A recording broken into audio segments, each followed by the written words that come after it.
With the rumors that Jonathan Major's Kang the Conqueror is facing the kibosh, it seems like it's time to examine what I can only describe as a terrible villain and definitively an inferior follow-up to Thanos. So,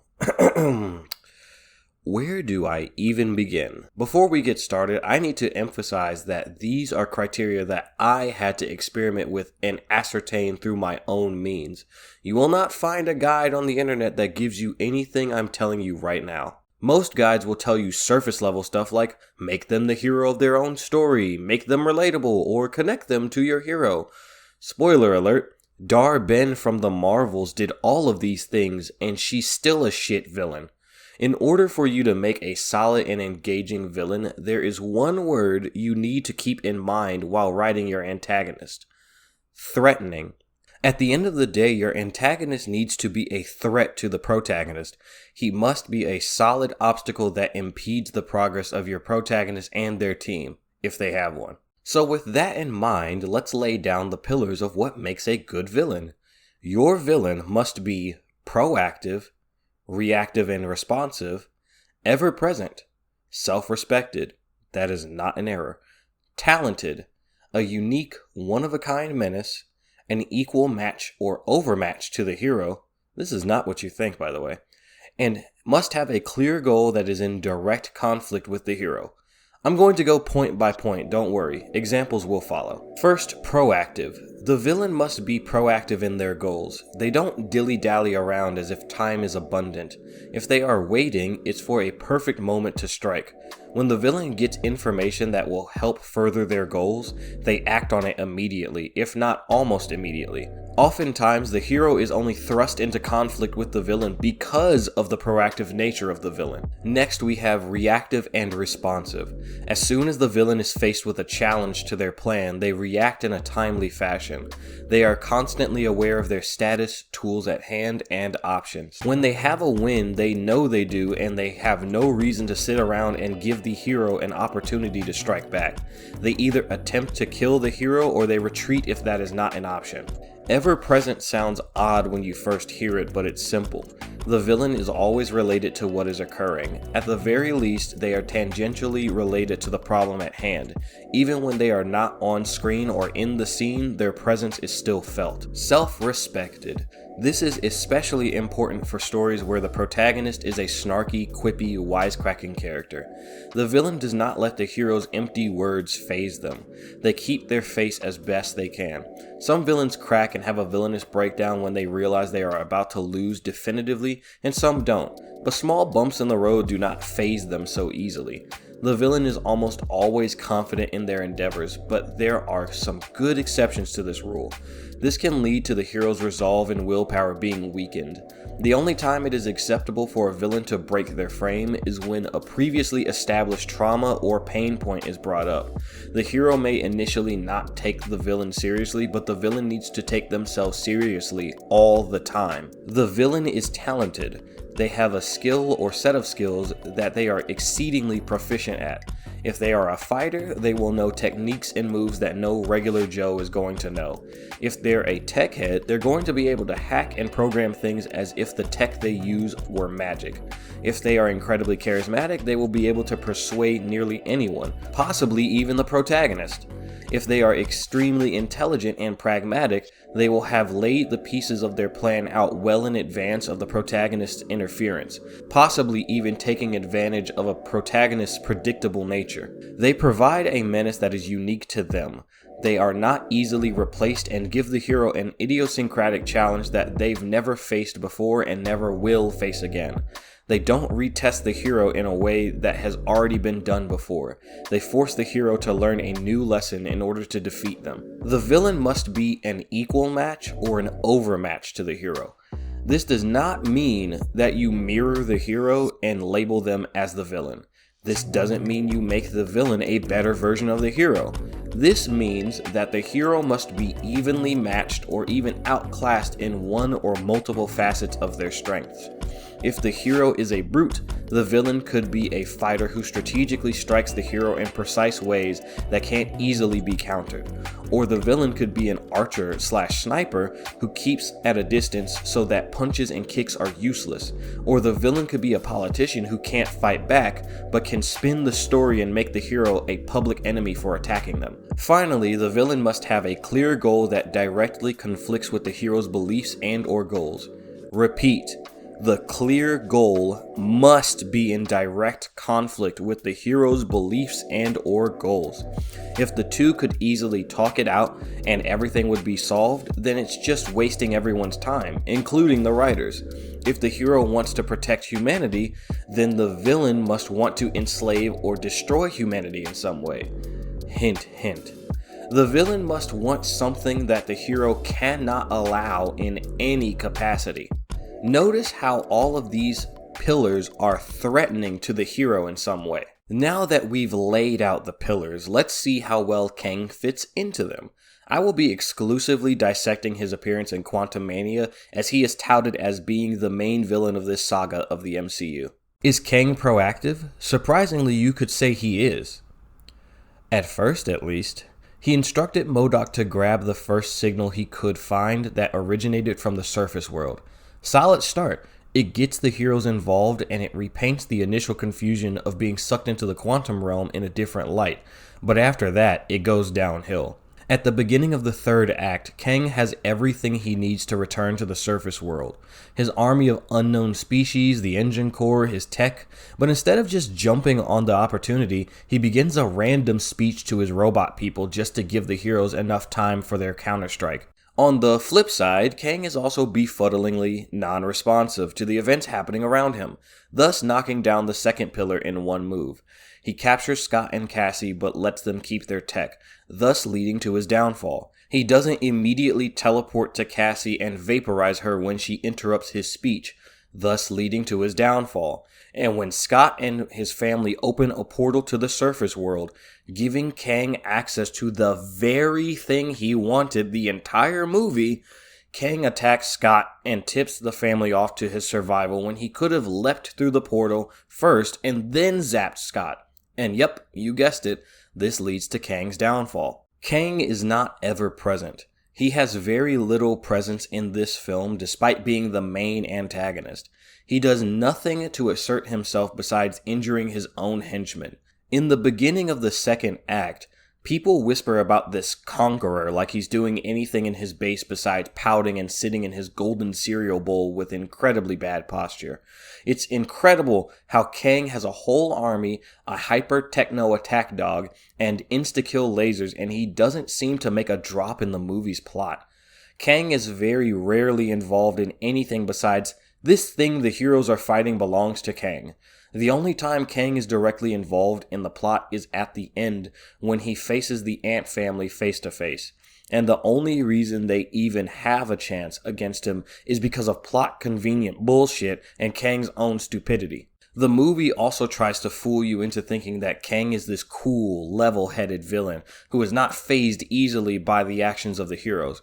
But when meeting just a little teeny tiny bit of mildly inconvenient resistance from the Ant family, he flips his lid and belittles Scott by summing up his powers in a diminishing way while screaming like a toddler having a temper tantrum. I am Kang! He wasn't even losing the fist fight. They were just putting up more of a fight than he thought they would instead of just running away. Also in the scene where Kang explains his motives to Janet, he seems to get visibly offended when Janet implies that he's a monster when there's no setup for that being a pain point for Kang. He begins to escalate it and starts to get noticeably upset when he talks about what he lost. Again, this is not prompted by anything other than a conversation. There is no trigger that was previously mentioned in the movie to cause Kang to react to Janet's words like this. Is Kang talented?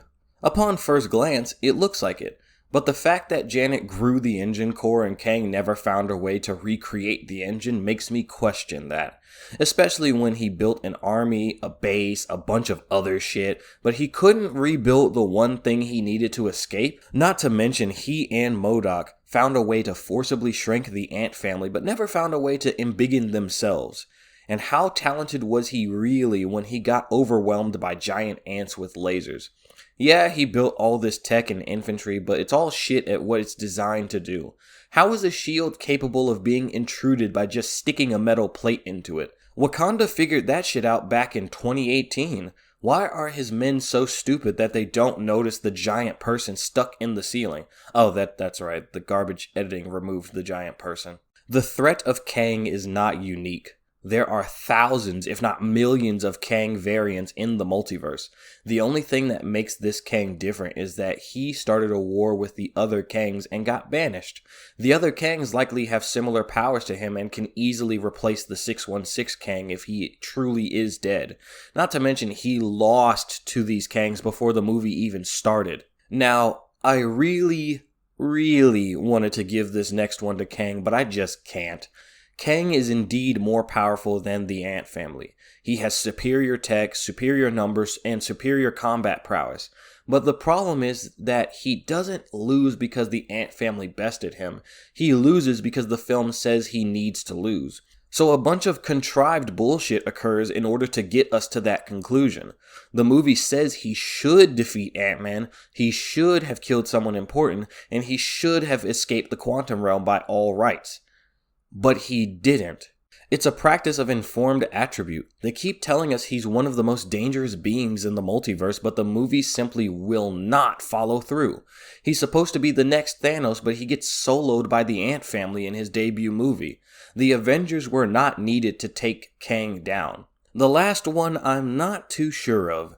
Yes, he has a clear objective that is in direct conflict with the protagonist. Or does he? In the scene where Scott and Cassie are in prison, Kang explains to Scott and Cassie that they both are interested in stopping some vague threat that is barely elaborated on in this film. But then the conversation with Janet explains that he wants to destroy trillions of lives because the other Kangs banished him, implying that he lost more than just time. Instead of making Scott make a tough decision about the fate of the multiverse versus the fate of his family, they just strip that choice away from him like he's a child. They couldn't possibly let our hero make a morally gray and dubious choice. That requires grown-up thinking. Sounds like Star Wars ain't the only franchise that can't grow up. Since I'm feeling generous, I'll give Kang the last one since he's a de facto bad person. So Kang has 1 out of 8 traits from the Pillars of Villainy. Not great, my dude. Not fucking great. Now let's talk about some counterexamples. Some villains who epitomize each of the Pillars' traits. First, a proactive villain.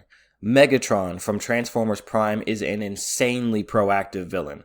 So much so that he is almost always one step ahead of the heroes. At the beginning of the series, Megatron is in search of Dark Energon, the blood of the dark god Unicron that will imbue him with unholy power. Why? To get an edge over the Autobots in the Civil War.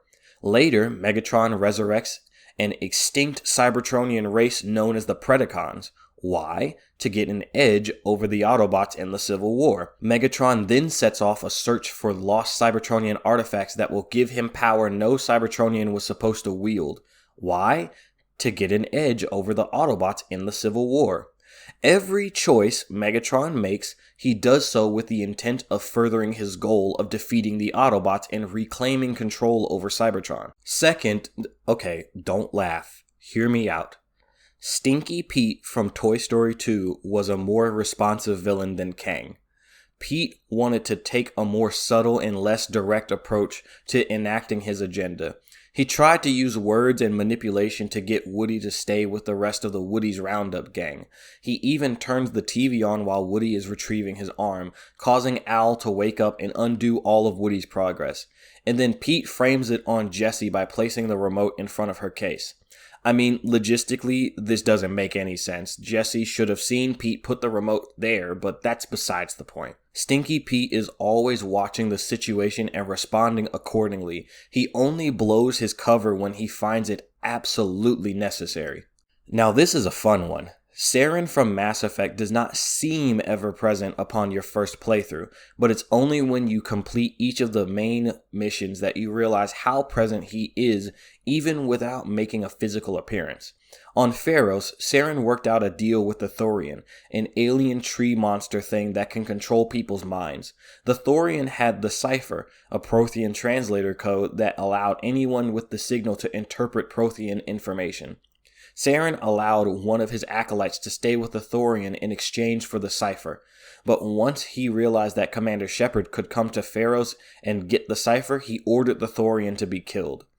Next, Saren sends a Krogan battlemaster to find and capture Liara, a Prothean expert and squad mate. He could not allow Shepard to secure Liara before he did, because Liara would be able to help him interpret the Prothean visions in his head. Due to his investment in a company named Binary Helix, Bro had diamond hands. Saren had a direct influence in the company's agenda. He tasked them with hatching a 1,000-year-old Rachni egg in order to breed an army of Rachni soldiers to do his bidding.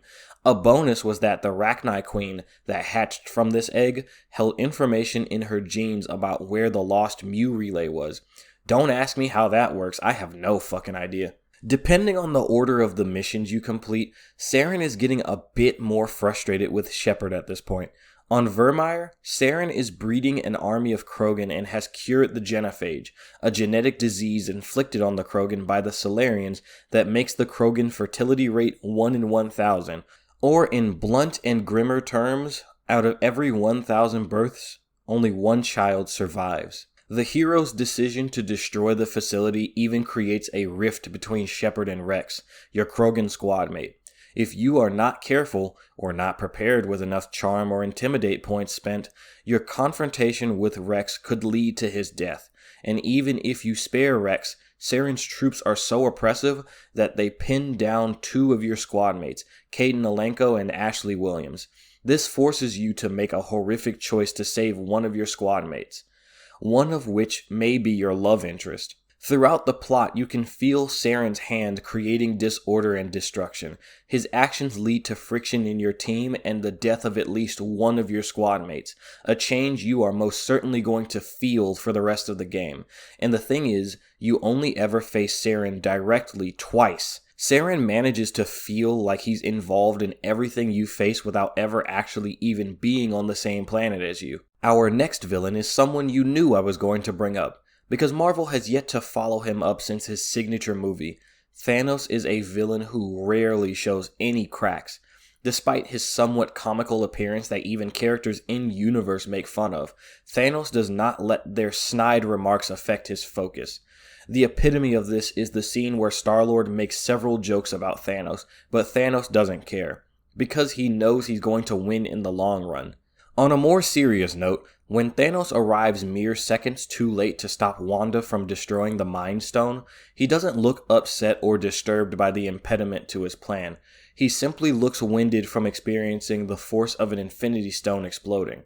But then you see that he appears to look like he's thinking, as if he's analyzing the situation to figure out a way to fix this in his favor. Thanos' stoic frame is only disrupted when he is forced to kill his favorite daughter in order to retrieve the Soul Stone. And even then, he looks distraught but knows that he has no time to sit around and mourn. Thanos' level of self-respect has remained unmatched in the MCU.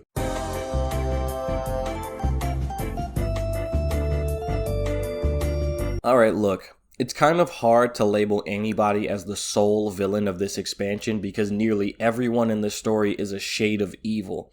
But when it comes to raw talent and sheer manipulation through omission of details, Songbird is beyond fucked up. Firstly, she introduces herself by tapping into V's biochip and mutes the engram of Johnny Silverhand, giving credence to the idea that she may be able to save V's life from the biochip that is slowly killing them. Secondly, in the final 2 missions where you choose to either side with Solomon or Songbird, if you side with Solomon, Songbird will become this Blackwall-possessed monstrosity that can insta-kill anyone in her path by frying their implants. I can't even explain what the Black Wall is right now. That is too much lore that needs to be explained for this video. And once you close in on her, she hacks a large drone that cannot be killed. You can't hack it, you can't shoot it, you can't cut it with a hyperheated katana. You can only run and hide from this thing.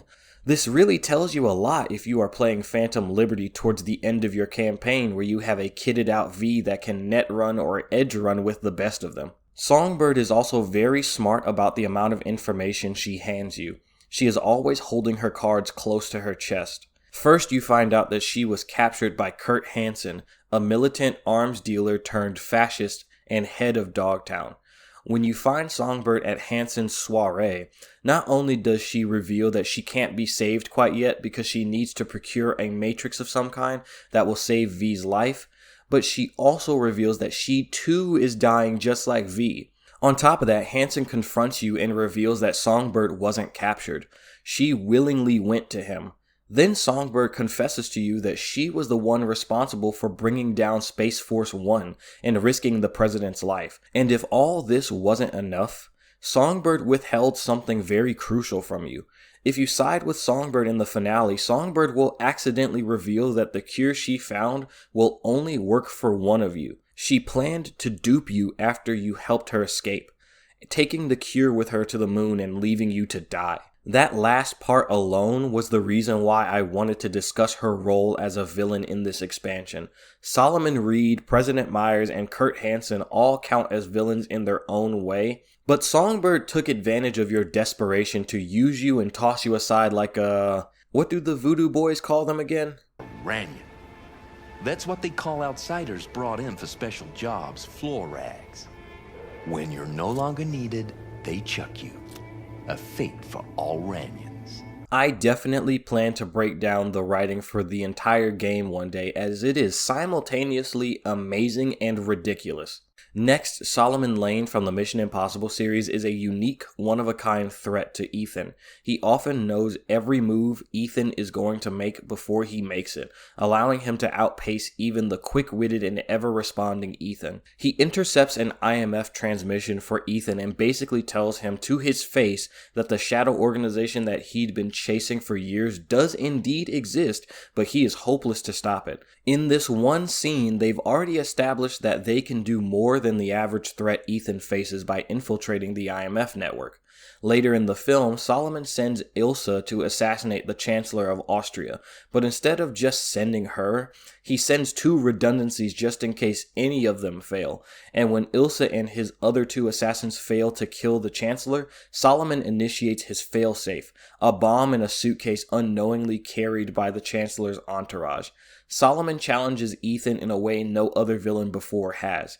It takes Ethan getting into Solomon's head and a harrowing gamble of lives in order to defeat Lane. For this next pillar, I didn't want to use a physical example because I wanted to show how being an equal match or overmatch isn't just about raw strength. The Joker in The Dark Knight is an unhinged anarcho-terrorist who could never hope to beat Batman in a fistfight, which is why he doesn't even try. Joker is more focused on positioning himself advantageously so that he can capture someone, assert his dominance, or persuade someone to see things his way. He is almost always 2 or even 3 steps ahead of Batman and the Commissioner. And when cornered, Joker tries to make Batman break his one rule, a trump card that he can rely on in order to get out of a situation when he knows he's been beaten. And here's the last pillar that is honestly the easiest part about writing a villain. A clear goal that the hero cannot allow, which is why Kang having this one pillar is not very impressive.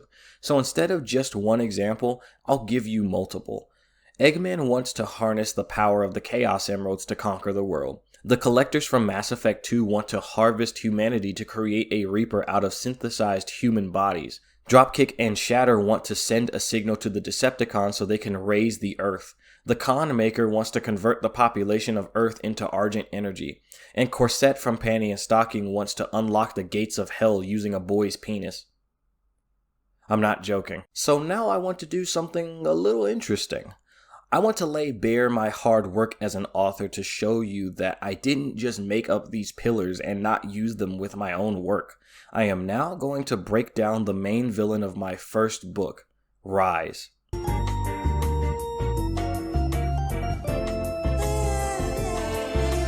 Starting off, Rise's presence is the inciting incident of the first novel. He attacks an outpost that the heroes are at to secure the area and ensure that there would be no resistance when he searches for the Vault, a bunker that holds untold technology. He is a reactive and responsive force because he immediately takes matters into his own hands when he finds out the heroes are in the vault. He is ever present because the four heroes know that the moment Rise is aware of their presence, things are going to get very difficult, if not outright impossible. Why? Because Rise is an extremely talented warrior who basically defeats the heroes in every fight they have against him, barring the final one. And the heroes only won because they had to pound him with every single bullet and tactic they had. One aspect about Rise is a tactic I took from Thanos. Rise never lets the empty quips from the heroes faze him. At the beginning of the third act, Rise begins to create an army of his children that are essentially like the clone army from the Star Wars prequel trilogy. They are born as babies and rapidly grow into adulthood within hours. But the difference between his children and himself is that Rise is far more talented than his sons. He has nearly 15 years of experience in ranged and close quarters combat and is a master strategist trained by one of his city's elders. His children are just large, well-armed drones that lack their father's experience. This not only makes him talented, but keeps him a unique threat throughout the book. Rise also has a ruthless tenacity and ferocity that makes him a feared warrior. The heroes lack his intensity and are oftentimes nearly crushed by his attacks. To give an example, Bria, the team's brash and ballsy sniper, gets knocked unconscious for nearly an entire fight, and Ozzy, the team's heavy weapons expert, gets his arm broken in an effortless movement, leaving the team with only 2 combatants to try and stop Rise. Rise's goal was misunderstood by the heroes. They thought he wanted to simply annihilate humanity in Valhalla, but Rise quickly corrected them and revealed that he wanted to breed an army of his children and flip the scales of power in favor of his people, oppressing humanity in the process. He also didn't want the heroes dead. He wanted to chain them to a wall and leave them to rot so they could serve as a warning to anyone who would think of rising up against him. So as you can see, yes, I follow my own advice. I did indeed fulfill all of the 8 pillars, but I've been holding out on you.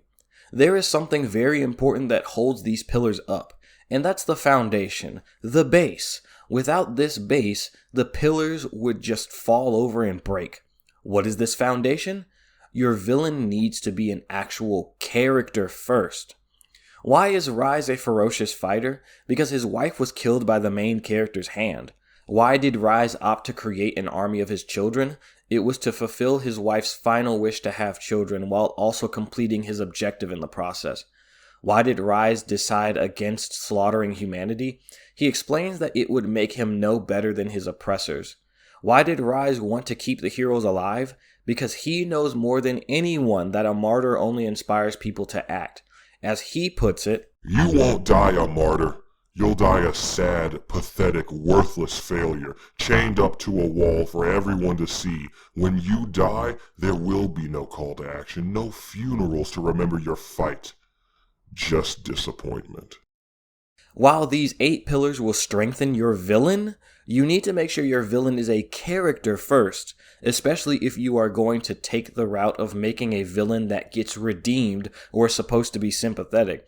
This is why Kang fails on so many levels. Not only is he a terrible villain, but he's a paper-thin character who gives us nothing in terms of who he is as an actual person. Most we get from him is that he's vengeful. Wouldn't it have been neat if we got a scene of Kang explaining his backstory to Scott or Janet so that he doesn't just come across as a genocidal maniac? Could have set him up to be a villain similar to Thanos. He's not wiping out universes because he's angry, he's doing it because the fate of the collective multiverse is at stake. Maybe he has a wife and daughter in one of these universes that he's hoping to go back to one day. Maybe the Council of Kangs imprisoned or killed his brother and that's why he's so vengeful. Make us understand why he's vengeful. The lack of reasoning makes him a thin, one-dimensional cartoon villain. Another example is when Kang has the opportunity to hold up his end of the deal when Scott provides him with the engine core. He has no reason to keep Cassie other than to be a mustache-twirling bad guy. It would have been interesting to see how Scott would react if Kang gave Cassie back. Then Scott could be remorseful for giving Kang the means to conquer the multiverse, and when Scott tries to stop Kang, he could echo Scott's words in the Subatomica. We had a deal. Kang could call out Scott's reneging on the deal even though he followed through and gave Cassie back. Or how about when Janet is grilling Kang for wanting to commit ultracide? Wouldn't it be interesting if Kang asked Janet what she would do in this position? He could ask, if you had a button in front of you that would burn entire universes to cinder, but it would save the life of your husband and daughter, would you press it? Janet would pause and hesitate to answer, visibly shaken by Kang's question. Kang would then continue saying, now you see the perplexing situation I'm in, and I can't say I have the strength to watch my family die to save lives I don't even know. Janet doesn't even need to answer the question. The fact that she hesitated to answer would elevate Kang's character because it would paint his actions in a much different light.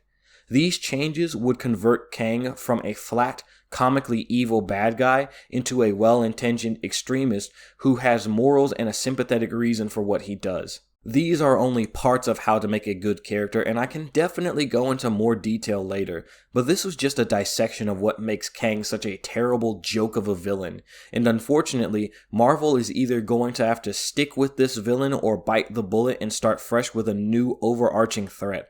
But can they create a villain of that scope and hype him up in the amount of time they have left? Only time will tell. I want to thank you all for watching and for your continued support. I hope you enjoyed the video, and if you'd like to support me and check out a novel from an indie author, hit the link in the description and take a look at my sci-fi military series Blur Havoc. Or if you'd like, check out my Patreon, Subscribestar, or affiliate links. If anything, a like and subscription is enough. It would be much appreciated. Thanks again for watching, and I will see you next time.